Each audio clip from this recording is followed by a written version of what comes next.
welcome to Vishwarang, the Tagore International Literature and Arts Festival 2020, organized by the Rabindranath Tagore University, Bhopal. My name is Siddharth Chaturvedi and I welcome you all to this session as the co-director of the Vishwarang Festival. Vishwarang is one of the biggest virtual celebration of Indian literature, arts, cinema, and culture at the global stage. The festival goes truly global this year, with 16 countries joining hands and celebrating the essence of Indian culture across the globe.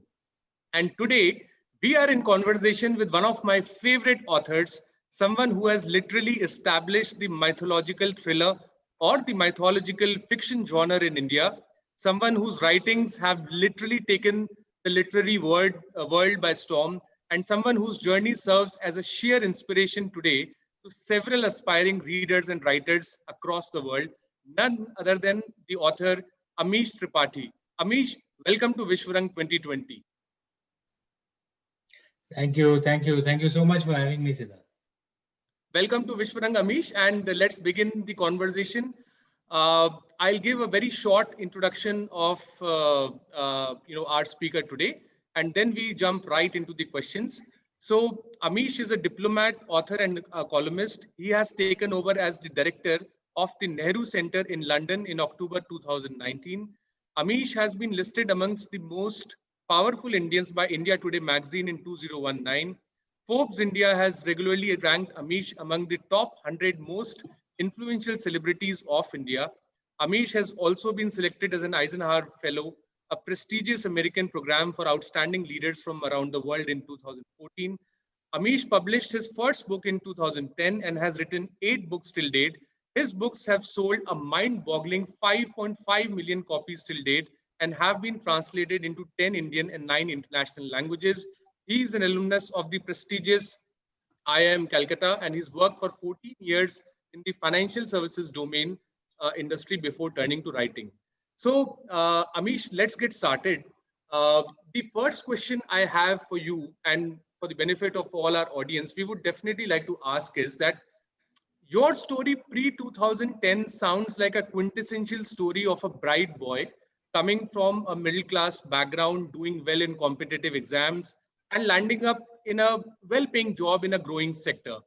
And then suddenly there is a twist and you become a prolific writer on a quite unexplored subject, at least at that point of time. So can you just take us through your journey and your inspiration to become an author? And can you take us back to that specific aha moment when you decided, no, this is my calling and I have to start writing now? So can you take us through that phase of your life to begin with?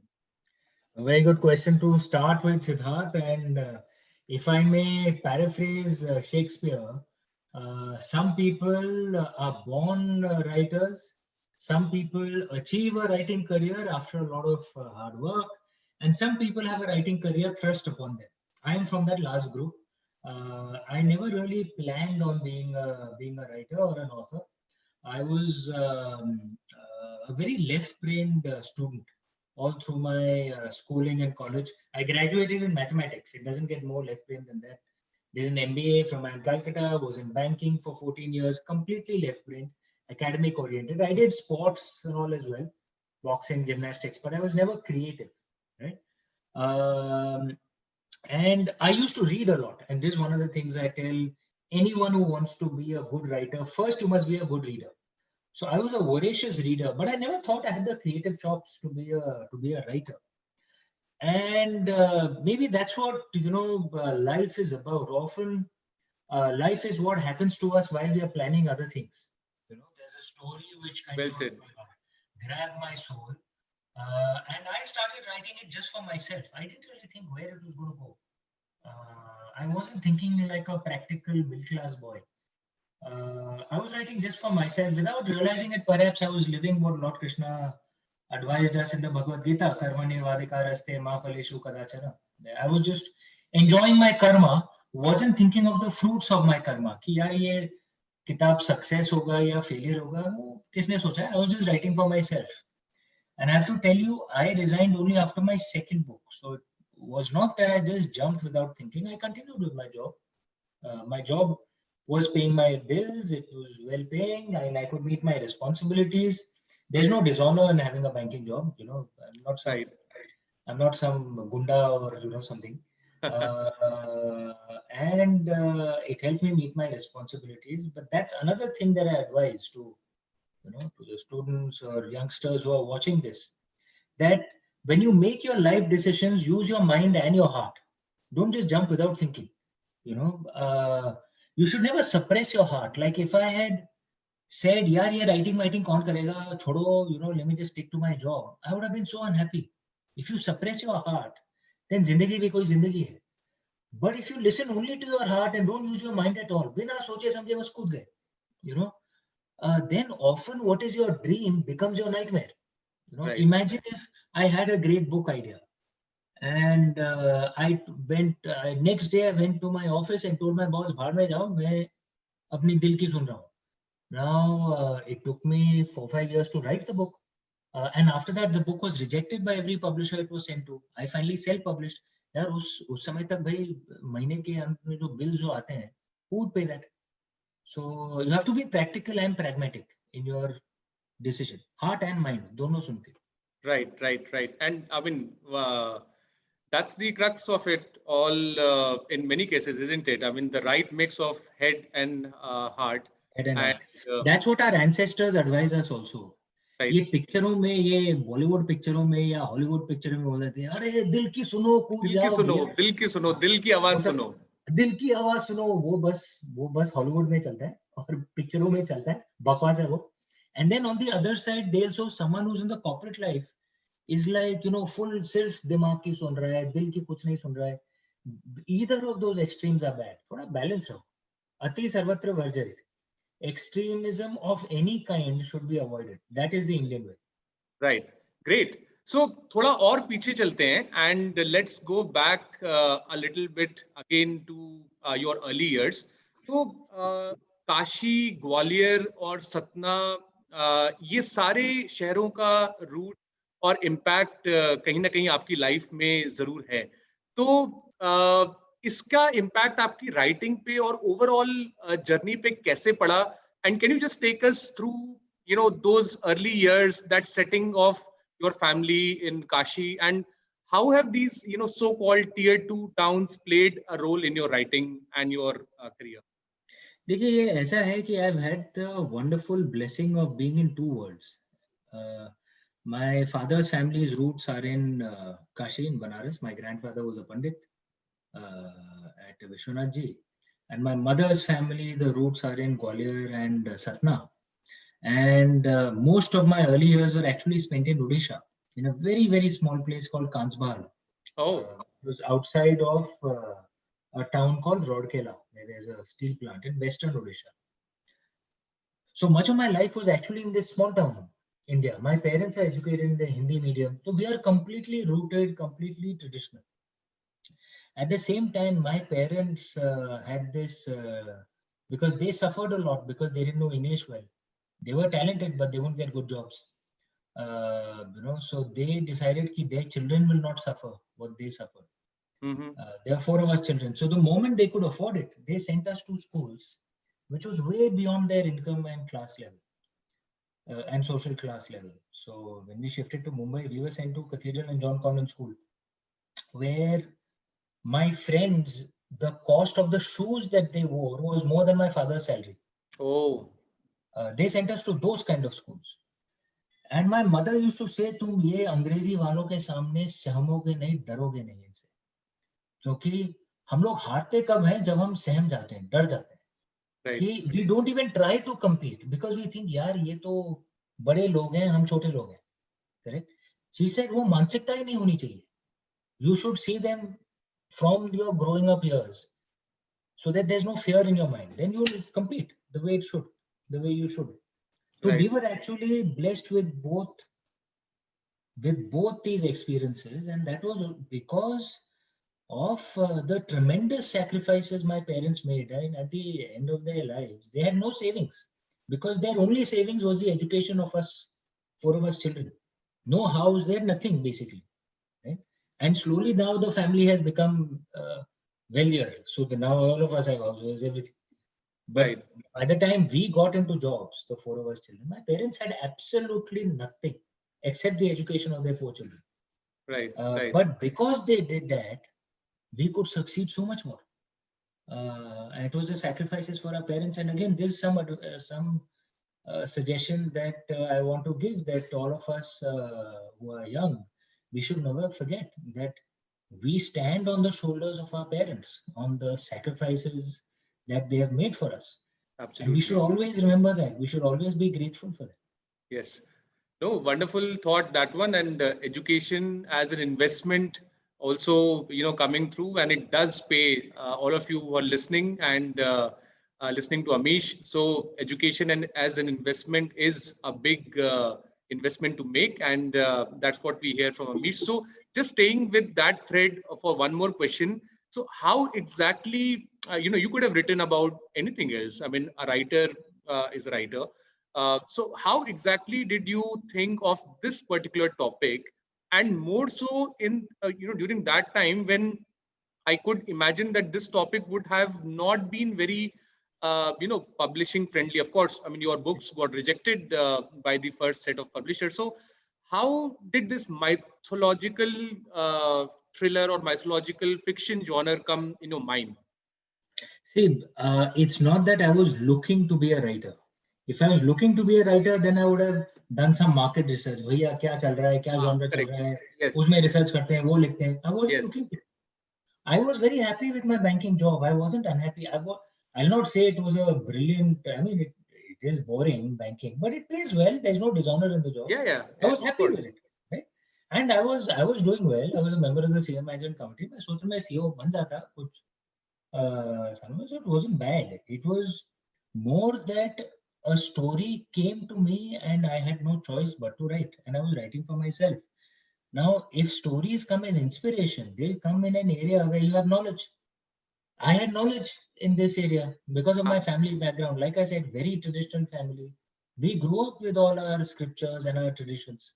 So I had knowledge in this. So therefore, naturally stories tended to emerge in this area. And you're right, when my first book was written, all publishers rejected the book because they said that, boss, your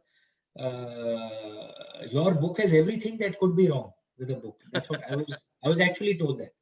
I said, I was told, ki, boss, the main market are the youth. I was told. I'm talking about 2008, 2009. Main market are the youth. The youth are not interested in a religious figure at all. Okay. They're not interested in religion. You have to write campus romance novels, or write some office, some sex scandal novel, right? Things like that. I said, but that's not the story idea that I have in my mind. Then they said the second thing, that your books are too long.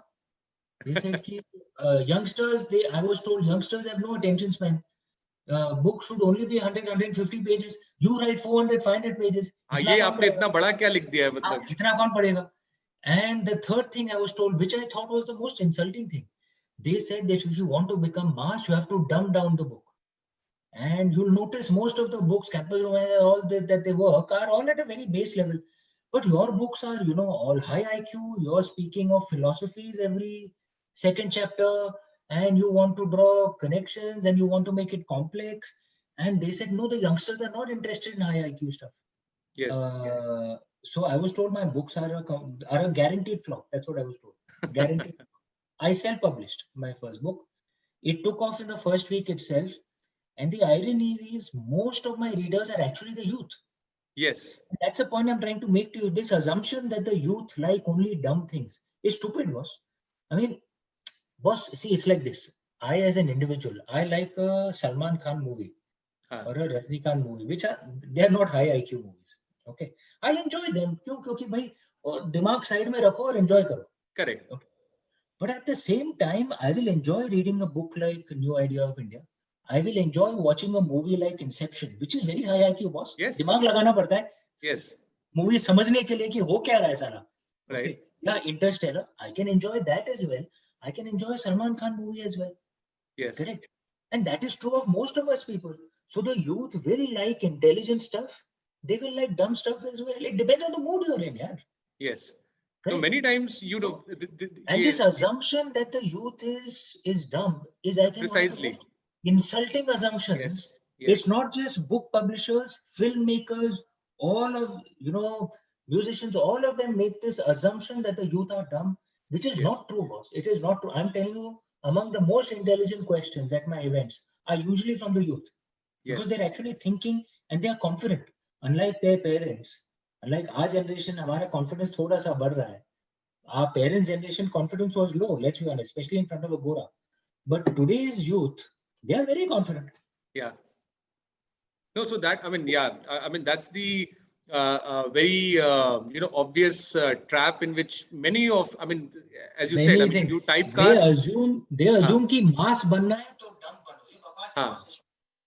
No, that's the power of content, speaking, and what better proof than Amish's writings to, dispel that kind of a theory. So now coming back, to your writing, and I will go back to my own, experience while reading the Shiva trilogy. And I have, said in the beginning, I am personally a big fan of your writing.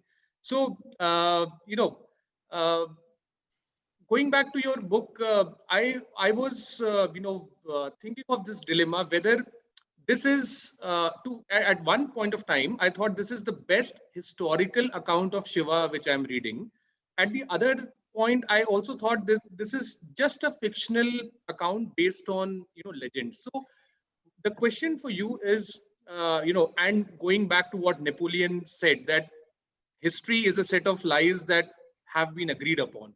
So how do the lines between history and mythology blur in this genre of writing? Now, this genre is quite big. Many authors are writing in this genre.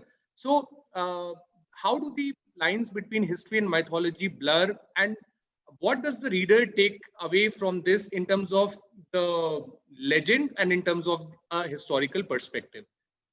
Your thoughts? What Napoleon said is actually an ancient philosophical concept, but he said it in a very negative way, in a pessimistic way, that history is a set of lies agreed upon. It's the same thing, but in a very negative way. How did Indian ancestors look at it? In a positive way. They said that no one can know the one truth. They didn't say that it's a set of lies agreed upon. They said, how can anyone know what is the one truth? We can only know our truth. Like, for example, we say we've had a conversation. Okay, I had some recollection of this conversation. You had some recollection of this conversation. We had an interpretation of how this conversation went. 5 years later, will both our interpretations be exactly the same? No. No, of course not. Because mine will be my truth, yours will be your truth. Let's look at it at a bigger level. Winston Churchill, I'm in London right now.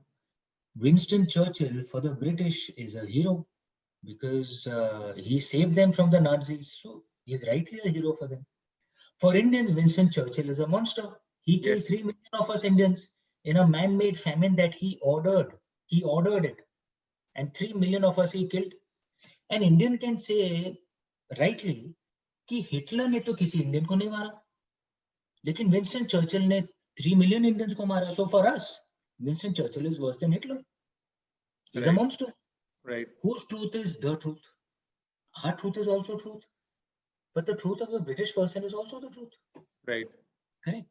And that is the entire concept that one has to understand, that there are multiple truths. And it is only a silly person or a fanatic who insists that their truth is the one truth. And if you don't agree with that one truth, you will go to hell and you will burn for eternity. This is fanaticism, frankly. Yes. This is fanaticism. If you're actually wise, you understand none of us can know the one truth. We can only know our truth. Right. Now, this has been said, this concept has been told repeatedly. In the Rig Veda, for example, they say, Ekam Sat Vipra Bahudha Vadanti. In the Asya Vamasya hymn, truth is one, but the wise speak it as many. In the Nasadya hymn, it's a creation hymn. And at the end of the hymn, essentially they're saying, how can anyone know how creation happened? You know, the creation of the universe. They say, how can anyone know how creation happened? Imagine, this is the wisdom, not even the gods. Okay. This is the wisdom of Indian ancestors. Now, if you see it from this perspective, Yes. who's to say what is the actual truth of what happened? No, only Lord Shiva can know. We Yes. can't, right? So we can only discover our truth, right? So this is my truth, what I presented in my books. Some people will like it and some people will not read it. That's okay. Right. Some people will read. And there are many, if you notice, there are many truths like this. Like in North India, Lord Karthik is a bachelor. When South India, Lord Karthik has 2 wives. Now, what is the truth? It depends on where you are. Yes. Yeah. In Maharashtra, the day to worship Lord Hanuman is Saturday. In the North, it's Tuesday. What is the truth? Your truth is your truth. My truth is my truth. You don't force your truth on me. I will not force my truth on you. Yes. That is Yes. liberalism. And that is the Indian way. That we will speak our truth. So I've spoken my truth of what I believe. Perhaps this story was. Can I claim it's the truth? Of course I can't. Only Lord Shiva knows the truth. This is just my truth. Right. Right. No. Yes. Beautiful point there. And just pressing on that a little bit more. So you are at the core of your uh, your character. You are a storyteller. You are a storyteller at heart, and which is different from being a scholar or a historian who would also approach the same things with probably a different lens. So my 2 questions are related to that. I mean, how exactly does the storyteller differ from treating the same facts which a scholar or a historian also would stumble upon? And second, what is the process of research which you follow in getting this background narrative in place to tell your story, which looks completely real and factual? Is it only hardcore research, or is there also a divine or a spiritual angle to your writings? Very good question. I read this very interesting line once, that the difference between real life and fiction is that fiction is supposed to make sense. Real life often does not make sense. How things Yeah, happen, कुछ समझ में नहीं आता है. Okay. right. Look, both storytellers, historical fiction storytellers and scholars, they look at facts. Okay. The perspective is what drives them, what is at the core of their, of their craft, right? So scholar's job is to study primary sources, right? Primary sources would be, manuscripts written at that time in that language, in that Yes. script, or archaeological evidence or genetic evidence, things like that, and gather facts, and then try and connect those facts into a narrative, right? Facts are facts, okay?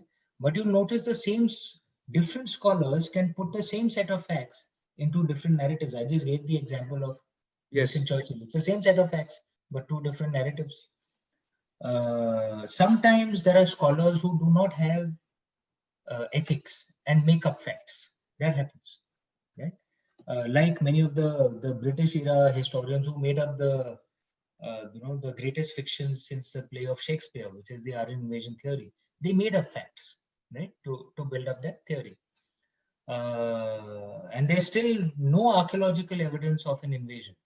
So I don't know if you've noticed, many of the establishment historians who support the Aryan invasion theory have quietly changed it to Aryan migration theory, because there is no evidence at all, archaeological evidence of an Yes. invasion. Yes. But even Aryan migration theory has enough holes in it. But the point I'm trying to make is, good scholars should not make up facts. Okay, facts are facts. Right. But it is very possible that on the same set of facts, different scholars can have different narratives. Clear example was Winston Churchill. An Indian scholar will see him worse than Hitler, a monster. A British scholar will see him as a hero. Same facts. Right. That's what scholars do. That pick out facts and build a narrative which builds those facts. And a scholar should never make up facts, because then he's not a scholar, right? A storyteller, at the core of a storyteller's craft is not facts. At the core of a storyteller's craft is some philosophies that he wants to convey. And he uses those facts to convey that philosophy. Like Legend of Suheldev, for example. There is a philosophy that I want to convey, that when we Indians are united, we are unbeatable. That is the core of the philosophy, right? Now, there are facts which are accepted by scholars as well, that Mahmud Ghazni came, that he invaded so many times, destroyed Somnathji, for his death and destruction, that Mahmud Ghazni was a Turk, he was not an Indian. No matter what Bollywood movies tell you, people like Mahmud Ghazni, Alauddin Khilji did not speak Urdu. Urdu is an Indian language. Precisely, yes. They spoke Turkic or Persian. They did not look like Indians. Those monsters have nothing to do with Indian Muslims. Indian Muslims are Indians. Mahmud Ghazni, Alauddin Khilji were Turks. They were Central Asians. They were foreigners. To us, they would have looked Chinese. Okay? And they would have spoken a language which we wouldn't have understood. कि साले बोल क्या रहे? Turkic or Persian. हमको समझ में थोड़ी आता है Turkic. Okay. These are facts. King Suheldev existed. That is a fact. Was there a Battle of Barraj? For most scholars, that is a fact. Yes. Is it a fact that no Turkic tribe dared to come back to India for 150 years after the Battle of Barraj? Yes, that is a fact. Now, these are the facts that are there. Okay. Is this enough to write a story? No. I need more facts to write a story. And I wanted to have a story of unity. So therefore, in historical fiction, then you think of various, other elements to convey that philosophy. So I'm saying for a storyteller, of primary importance is not facts. Of primary importance is what philosophy do you want to convey. So there are some facts which are from scholars, some facts which a storyteller makes up. Right. Okay. To convey the philosophy. What is the philosophy? When we Indians are united, koi Maika Lal Sala humko hara nahi sakta hai. Yes. Our problem is we are usually divided. Yes. The biggest problem of us Indians is our default state is to fight each other. Like right. It's almost like when we are bored, we don't know what to do. यार चलो एक दूसरे से लड़ाई start करते हैं. एक fight करते हैं चलो. Some or the other reason, caste, language, religion, region, some or the other reason एक दूसरे से लड़ाई स्टार्ट करो. It's like a default state, which is why you will find you study all our battles, the battles that we lost against invaders. It's not the invaders who defeated us, we defeated ourselves because of our internal divisions. But when we were united, like in Battle of Barraj, उनको दिखाया हम क्या चीज है. Right. So that is a message that all of us Indians need to learn today. There are countries which are trying to invade us from the north and from the west. We know exactly what these countries are. We know they are countries which do not follow rules of war. There are no norms. You see the way their armies fight. They send terrorists across. Now, if we are divided, we will lose. If we are united, we'll beat them. Right. So for me, for a storyteller, it's that core philosophy, not the facts that matters. For a scholar, it should be the facts. Right. No, so I mean, beautifully put, and of course, and the message is quite clear that the same set of facts can be narrated in a different, completely different perspective. But a scholar should not make up facts. Yes. Like the Aryan invasion theory people in British times who made up facts. Yes. That brings me to my next question, which is very connected, is that there is history and then there is a narrative. So do you think that what we are being fed in our history books, or what an average Indian knows from their exposure in the school, outside the school, is a kind of a narrative which is there, and how close, according to you, is that to the history? And my connected question is that, I mean, why don't we know enough about our glorious empires like Vijayanagaram or the Satavahanas or the Cholas or the Chauhans, or I mean, uh, these are I remember in my history book, these are one paragraph devoted to Hmm. each of these empires. So how is this entire narrative, how is this entire thing making sense to you, and what should be corrected so that at least we know more about our glorious empires which existed back then. There are three problems with our history books and our establishment historians, those who've followed for 70 years after independence. They followed the British path only. They were more British in mindset than Indian. So what are the three problems? First problem, excessive Delhi focus. Okay, I'm not against Delhi. It's an important city, but it's not the only part of India, boss. There are many other parts of India. Okay? Yes.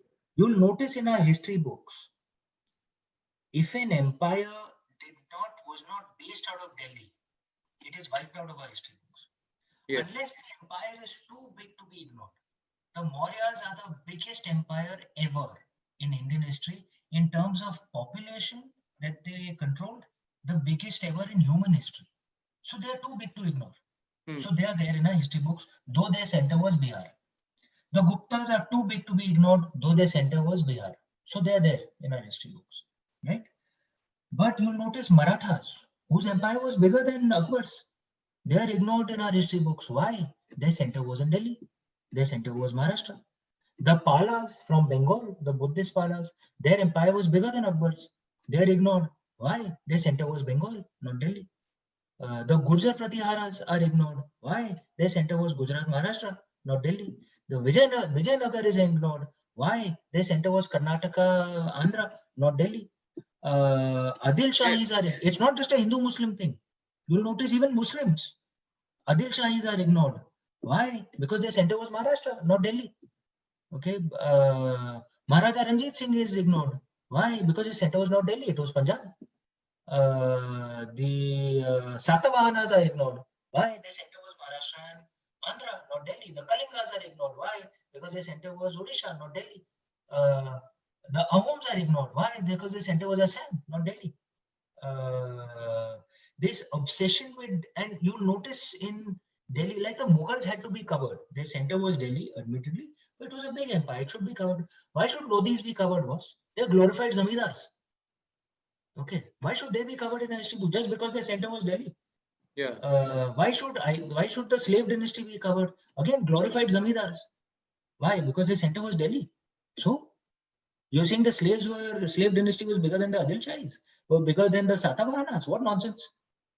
Okay, so this obsession with Delhi has given us a very inadequate understanding of her. And I'm saying again, Delhi should be covered. It's an important part, but it's not the only part of India, right? There are other parts of India also. Yes. Yes. Okay. Of course. So that balance, that imbalance is the first problem. Obsession with Delhi. I call it the holy land of Lutyens Delhi theory. Those who sat in Lutyens will decide only our land is the most This important. is the important Baki history. sab gaya, tel lene. Okay, so that's the first problem. The holy land of Lutyens Delhi problem. The second problem is that the history, especially of the last 1,000 years, is more the history of our invaders rather than our ancestors who fought those invaders. Yes. So we are taught about Khiljis, we are taught about Tughlaqs, we are taught about Babar, we are taught about, first of all, the Mughals did not call themselves Mughals, they called themselves Timuria. Okay, descendant of Timur. They were all Turks from Central Asia, right? Okay. But legend like Maharaj Suhel Dev is ignored. Bajirao Peshwa, who was one of the greatest warriors the world has ever seen, for 39 battles, won every single one of them. Again, his empire was bigger than Akbar's. Okay. Before Sanjay Leela Bhansali made his movie, be honest, had you heard of Peshwa Bajirao? Yeah, no. I mean, again, wiped out of our history books. Yes. Harihar Raya, Bukka Raya, who founded, so it's not our ancestors who fought those invaders have been wiped out of our history books. We are taught more about our invaders, which is no country does this. Which country does this? It's really bizarre that you're taught about your invaders and you're taught every detail about your invaders is nonsense. Okay, that's the second problem. That it's more about the invaders rather than our own ancestors. The third thing, which is a corollary to the second problem, is because of this, we have an impression of our history that our ancestors were a bunch of cowards who lost every single battle for the last 1,000 years. We are taught that we are a defeated nation. When the truth is actually the exact opposite.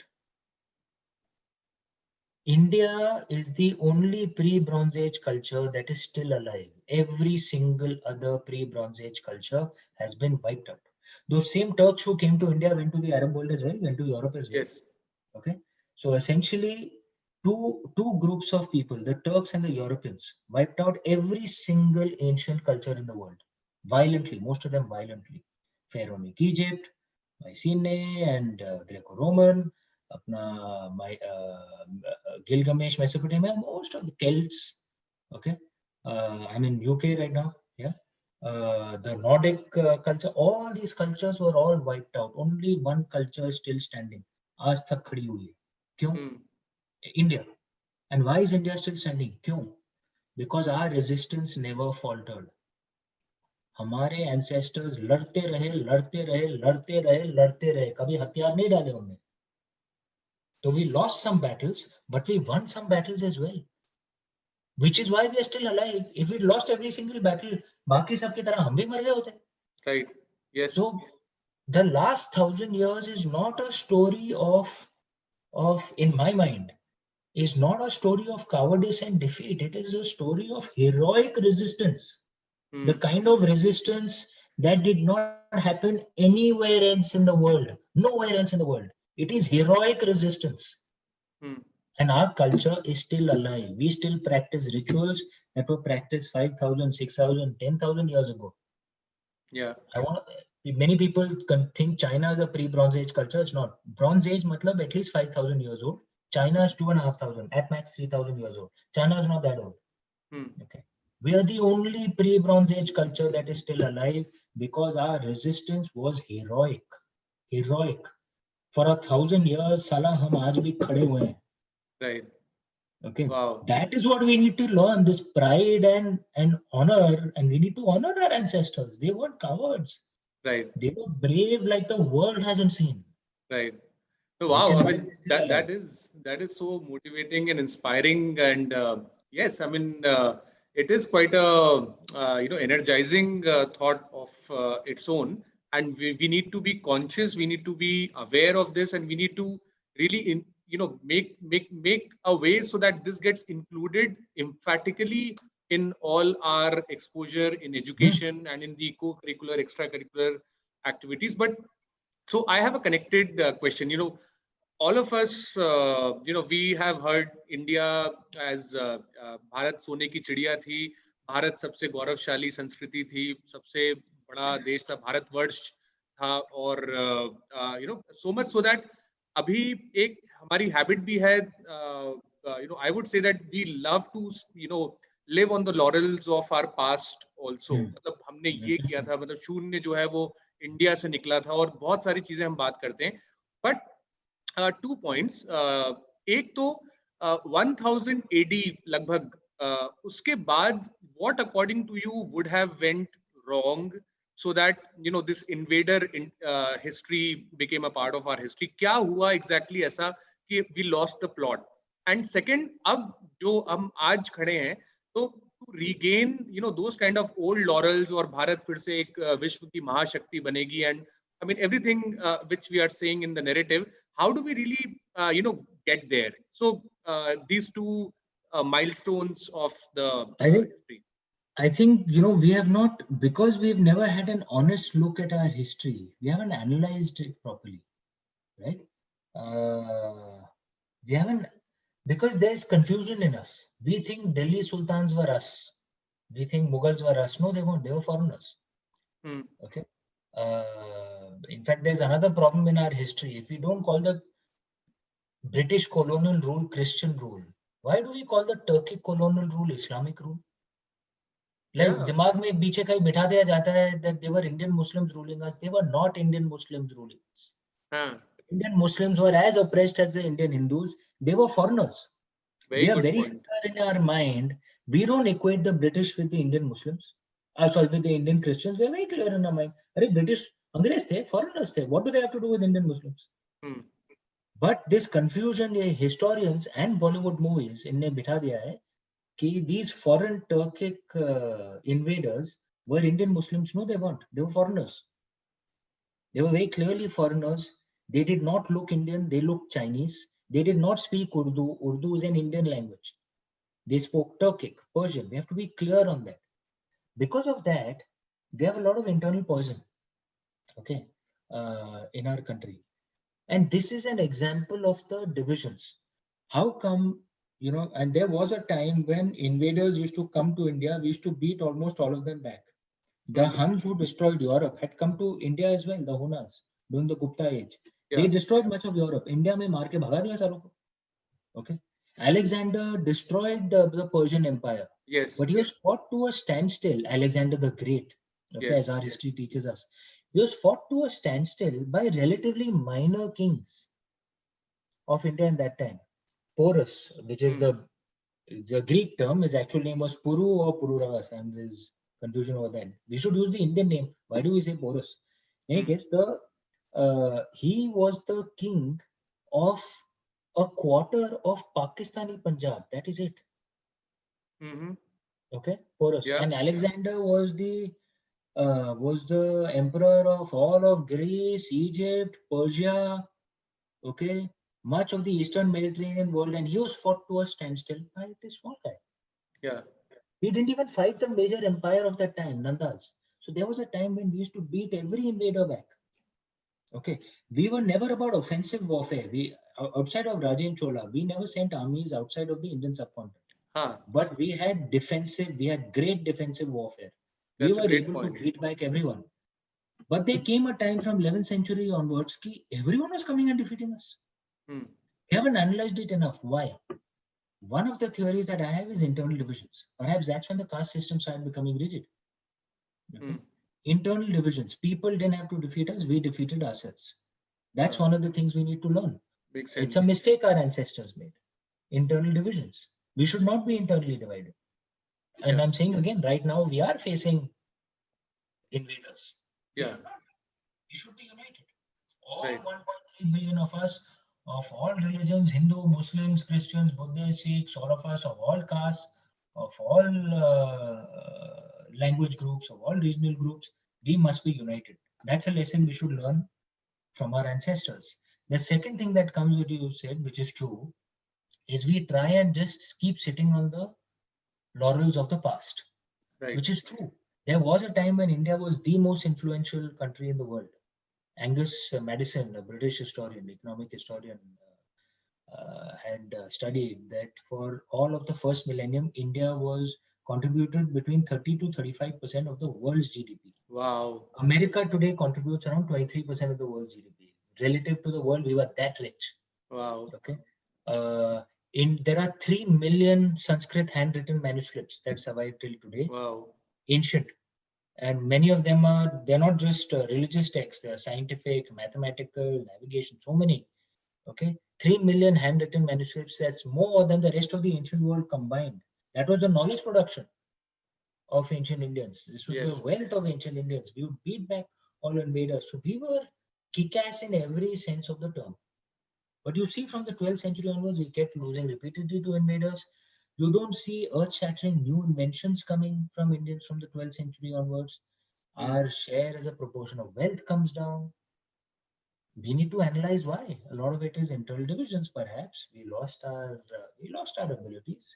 There's a theory called catastrophic success, that a civilization is so successful for so long, the reasons for the success itself becomes the cause of their failure. Okay, because they are overconfident, they are become, they think दूसरों से क्या सीखेंगे. That fire goes out, like it's happening in Europe right now. The fire has gone out in their belly. You can see, Europe is relatively on the way down. Right. So we need to learn from the mistakes our ancestors made. We need to learn from the massive successes our ancestors had, and we need to create a better future. Right. What should we do? What will make our ancestors proud? Us just sitting on the laurels of the past, or us doing something worthy of our ancestors in the future? Then our ancestors will say, na, in Pitralok, they'll say, हाँ ये देखो ये हमारे वंशज कुछ तो कर रहे हैं. Right. अभी अगर वो देख रहे होंगे हमको, उनको शर्म आती होगी कि क्या है ये लोग. Yes. Right. So I'll just pose one more question and then I'll take in a few questions which we've got from our participants. So my, the last question from my side is that we touched upon Suhail Dev, but I would like you to, talk a little more about your latest book and why do we, I've got my answer that why do we know so little about a great figure like Suhail Dev? But what exactly happened and what is the plot like? And can you talk a little more about the feared, the brutal Turk race and the entire tension which you would have sensed during that time? So let's talk about Suhail Dev and the plot there. Okay. So this is the cover of the Suhail Dev book. Thank you. So this released mid this year, and the Hindi edition of King Suhail Dev's book, Maharaj Suhail Dev, has been released just a few weeks back. Wow. And King Suhail Dev is perhaps the most consequential Indian hero who you've not heard of. Okay. This was, I'll take you back to the 11th century. From the 11th to the 16th, 17th century, the Turks were the military superpower of the world. The Turks are originally not from Turkey, they're originally from Central Asia. Okay. And they didn't just conquer and destroy much of India, they also conquered and destroyed much of the Arab world, much of Europe. They were the foot soldiers of the Mongols who conquered and destroyed much of China. They were the military superpowers of the world. Right? Mm-hmm. How did they make, and they, like someone like Timur, who was a Turk, right, 800 years ago, he killed 5% of the world's population at that time. 5% of the world's population. Think about it. In those days, there were no nuclear weapons, no dynamite, no machine guns. It wasn't easy killing. Yes. Killing actually took a lot of work. Yeah. And you can't just drop a bomb and kill 1 million people. You had to actually stab, behead. It wasn't easy killing people. And in that manner, he killed 5% of the world's population. And he was just one of the Turkic Mahmud Ghazni was a Turk, Alauddin Khilji was a Turk, Babur was a Turk. They were all Turks, right? And they were the military superpower of the world for 600, 700 years. And these two, defeat almost everyone. The Fatimids were Turks. They were all Turks. Okay. Sorry, Mamluks were Turks who ruled Egypt. They were all Turks. Ottomans were Turks. Seljuks were Turks. They're all different tribes of Turks. Okay. And at a time when they were going around massacring much of the known world, and the Ghaznavid Turks, Ghazni, Mahmud Ghazni, they had entered India. There is this king called King Suhail Dev, okay, a subaltern caste Hindu. He's not an upper caste, subaltern caste Hindu from a small principality called Shravasti, forges an army together of Hindus of all castes, of Muslims, of Indian Buddhists, forges an army together and defeats this invading Turkic horde, defeats them in such a comprehensive manner that no Turkic tribe dares to come back to India for 150 years. They went to other parts of the world. They didn't come back to India for 150 years. Mm-hmm. Is this a story we should know or not? What an inspiring story. Absolutely. And it's a battle that he fought called the Battle of Bahraj. And the difference between King Suhail Dev and many other kings of that time was, it's almost, he was a lot like Chhatrapati Shivaji. Mm-hmm. Some 600 years after King Suhail Dev. But both of them had the same attitude. Ki Shate Shatyam Samacharit. If you're facing a cruel enemy who follows no norms of war, you have to speak to that enemy in a language that enemy understands. Okay. Right. If you are going to follow norms and the enemy is completely ruthless and cruel, you will lose. Yeah. Right. So King Suhail Dev, not only did he defeat the Ghaznavid Turks, he killed every single one of them. Didn't leave one person alive. Didn't say, ki, I've defeated you, now go back. None of those. His thing was, कि I have to be cold and ruthless with them so they will learn a lesson and they will not dare to come back. Because his attitude was, my primary duty as a warrior is to protect my people. And if to protect my people, I have to be cold and ruthless to the enemy, I should be cold and ruthless to the enemy. This is a message we need to learn today as well. When Right. the enemies we are fighting, especially the country to our west, we know exactly what they are like. Yes. Yes. On our western border, they have no Yes. norms. They're terrorists based there. They are worst with their own people. Right. Right. So we have to talk to them in a language they understand. And Right. that's the message of King Shuaib. Right. No, and that's a story which all of us, ought to know, which we should have known probably several years earlier, and which also dispels. In any other country, if they had a hero like this, there would be statues of his in every city. Yes. Everyone would know his story. It's only in our country that we don't even know his story. But we'll know all details of Mahmud Ghazni. We'll know all details of Muhyiddin Aibak, all Turks, foreigners. And it also, dispels the myth that India is a peace-loving nation from the previous times. From both truths can coexist. We were pacifist people, and that shows in the fact that we never sent an army. Sent armies, yes. But we were certainly not the kind you slap us on one cheek, we'll turn the other cheek. You slap us, we'll freaking box you. Yes. We will not hit you first. We will not hit you first. We will not try and conquer another country. But if you slap us, we will box you. We'll not just slap you back, we will box you, we'll break your nose. Wow, that is the Indian narrative. That is the Indian narrative. Yes. पहला बार हमारा नहीं होगा. पहला बार हमारा नहीं होगा. आखिरी बार शिव जी की कसम हमारा नहीं होगा. Yes. Oh, that's strong character. And so, I mean, on that note, I could have gone on and on with my questions, but I do need to take a few questions, which I would just request you to give, brief answers, since I have 4 or 5 of them. So I'll just start posing to them, and you can give, a quick answer to that. So, interestingly, the first question is there any mention of pandemic in ancient texts? Yeah, there is. So, in fact, many people don't know that India was among the first, among the earliest inoculation processes you find across the world was actually a smallpox inoculation done by Ayurvedic doctors a few hundred years ago in India. And the British have recorded that, yeah. So there was things of pandemics, and Ayurveda had, many of them had solutions to this. There's a reason we are the highest population across the world, because of better medical facilities. Yes, empirical evidence makes sense. Yes, right. Thank you for that. Next one, Amish, as a diplomat, so how does, according to you, the world see India from outside today? If I have to be honest, I know many of us think that the world sees us negatively because of what we read in the Western media, the mainstream media. But the Western mainstream media has much reduced influence in the Western world also at this point in time. Largely, we are seen positively among most of the common people, among businessmen, etc. But the real problem is not whether they see us positively or negatively.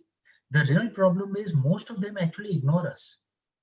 For a country which is the 5th largest economy in the world, the 2nd largest population in the world, one of the most consequential countries in the world, India, most people actually ignore. We're not even covered that much. To me, that is the biggest problem. The fact that we are ignored. When we are seen, we are largely seen positively than negatively. Most importantly, we are actually ignored most of the time. Okay. Well, I mean, that's as we become bigger, it'll change, but mostly we are ignored. Okay, so that's that's some truth. Moving on to the next one. Well, okay, I'm talking about at a mass level, not at a mass, yes, political business level. I'm talking about at a mass level, we are largely ignored. Okay. Okay, the next one would require probably an hour on its own, but it is interesting, and hence I ask you. So your thoughts on the interrelation between dharma, spiritualism, and religiousness? Ooh.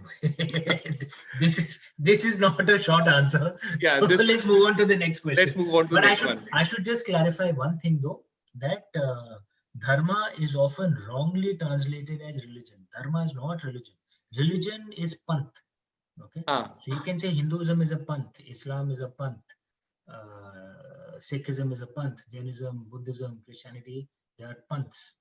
Dharma is not religion. Dharma, the root of the word dharma is dhru, that which unites society, that which balances the universe, that which brings order. So dharma is beyond religion. okay, Uh, and in a sense, all of us are trying to be in alignment with dharma. right. Many times it is confused between, that my dharma is my, the things which I ought to be doing and the work and That is Swadharma. That yeah. is Swadharma. Yes, there is a Sanatan Dharma, And there's then the there is the Yug Sanat, Dharma, yes, there's the Kul Dharma, and then there's the Swadharma. But there's a yes, very complex thing, so I will not get right. into it. Okay, But I just want to clarify Dharma is beyond religion. beyond religion, right, right.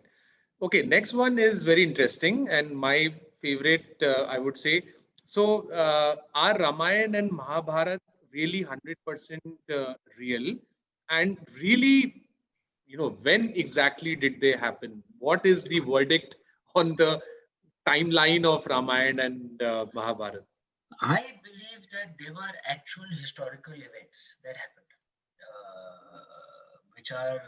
which are recorded in the Ramayana and Mahabharata. Many layers were added on top of it, which may Mhm. have been fantastical, but the actual historical events, I actually believe it happened. We need scientists and scholars to do research on it, as has been done on Troy, for example. And they've discovered that Troy actually did exist. A lot of fantastical elements were added in Iliad in Homer's Iliad and Odyssey, but the actual events did happen. Similarly, in Ramayana and Mahabharata as well, there are enough things you can work out. The descriptions of the nakshatras in that time gives you an idea of date because of precision. Yes, There are various things like this which can be used by scholars to find what was the truth. But I believe those events actually happened.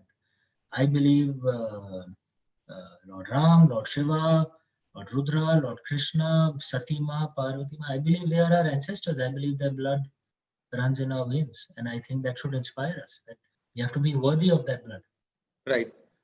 Okay. And next one is, yeah, in the current scenario, the pattern of story consumption is changing very rapidly with ebooks, audiobooks, and and the advice always coming to us is, to keep the story short or keep the video, short, and the uh, gradually reducing attention span of the readers or the listeners.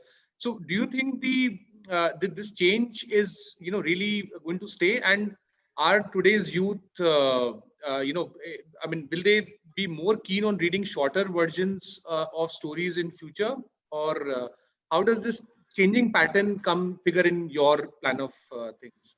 The way I see it, there's a very interesting play out happening. I'm 46 years old. In my generation, we would give average attention span to most things. Right? We won't give too little, we won't give too much either. Right? So, for example, I worship the ground Amitabh Bachchan walks on. I'm his biggest fan. Okay? But I cannot watch 6 movies of his one after the other. I cannot. I can't do it. Yeah. Right? You find the youth today, there is no average attention span. Either they give you nothing or they give you everything. Ah, Okay, have you noticed that? right. That either they'll give you just 10 seconds, like an Instagram post, or a Twitter post. That's it. It's just, or what are those dating sites, whatever they're called? What is that left, right, Yes, or yes. yeah? Yeah. 5 seconds, 10 seconds. Yes. Correct. Yeah. Okay. That is that very little attention span, or they will spend an entire weekend with you. Okay? Yes. That there are so many readers of mine who'll buy all 3 books, read all 3 books over an entire weekend. I can't do that. Even if I really like an author, I can't read 3 books in a row. मुझसे नहीं होता है. I can only do average attention span. To me, that is so the average is dying out. Okay, but the guys at the who take all the attention or take very little attention, this is where it appears the market is going. So this is both a challenge and an opportunity. Right. Okay, for creative guys, which means your quality has to be so good that they'll be willing to give an entire weekend to you. Uh, If your quality is not that good, then you're dead. right. Earlier, an average guy could survive. Now, an average guy will not survive. Yes. Your quality either be that good or you're dead. You'll get only 5 seconds, 10 seconds, 5 seconds, 10 seconds में क्या होता है? So it's a challenge to all of us creative guys. We have to raise our game. We have to be worthy of an entire weekend. And remember, when you're demanding an entire weekend from someone, you're not just competing with other books. You're competing with a series. You're competing with a date they may have. You're competing with visits to the mall because you're asking for their time. So you're not just competing with other authors. You're competing with, and not just Indian Netflix or Amazon series. You're competing with international Netflix, Amazon series. You're competing with a mall. You're competing. If there's election season, Modi ji is making speeches. You're competing with that. How do you compete with that? Right? People like watching it. Right? Now, so you're competing for their time, which means you have to raise your game. Right. It has to be top quality. Right. Okay. I have time for just the last two questions. The last but one question is Amish Tripathi turning a producer with Suhail Dev and working on this project. This is a big excitement for all of us, and I mean all of us cannot wait for an Indian epic to take the OTT world by storm and really get it out there. So any plans, anything that you would like to inform all our listeners on this? No, that is on. You're right. We've I've started my own company in Mumbai. My elder brother has joined on to drive that business. We've also got a very senior Anish Tripathi. He's joined on. We've got a very senior person called Aman Gurwada. We've got in partners. Wow. We've started the scripting already. Directors attached, so we are moving fast. Great. And we are hoping that a good movie, a worthy movie, a movie that is worthy of King Suhail Dev will come out soon. Great. Okay, and the last question, which is related to the literature festival and this platform which we are speaking on, how do we really promote Indian literature, Hindi and other regional languages literature in India and abroad? And do you see a bigger role of translation services in future? I completely, translations are critically important. I insist my books are translated into all major Indian languages. They sell very well also. In Hindi, my books have been translated into Hindi, Bengali, Marathi, Gujarati, Odia, Telugu, Kannada, Malayalam, Tamil, Assamese, and they've sold well in all those markets. So there is a massive market. The only thing that's missing perhaps in Indian language books is proper marketing. So we need to, unlike English language books, so publishers need to market those books a lot better. Right. Great. So thank you so much for those answers. We could have gone on. It was such an engaging conversation. It was such an enriching conversation. So that was Amish Tripathi speaking at the Vishwarang Virtual Festival 2020 and opening up on his inspiration, on his thoughts, on his perspectives, and the way forward, if I can call that, for literature and Indian economy in future. So I would like to wrap up this session with two of my favorite quotes, which come back beautifully to this session. One on myths, which says, when we lose our myths, we lose our place in the universe. And finally, connecting back to the magic of books, books are the quietest and most constant of friends. They are the most accessible and wisest of counselors and the most patient of teachers.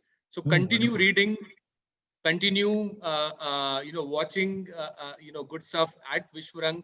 And thank you so much, Amish. We wish you all the very best, all the success, all the good wishes. I know from the entire youth fraternity of India, I'm connected to so many students, so many of my friends. They're all your big fans. May you keep writing like this and keep inspiring so many readers and listeners across the world. More power to you. Thank you so much for joining at Vishwarang 2020. Thank you so much, Siddharth. I had a wonderful time. Thank you. Thank you. And stay tuned for more exciting content coming up on the Vishwarang YouTube live channel. Stay tuned. Namaste.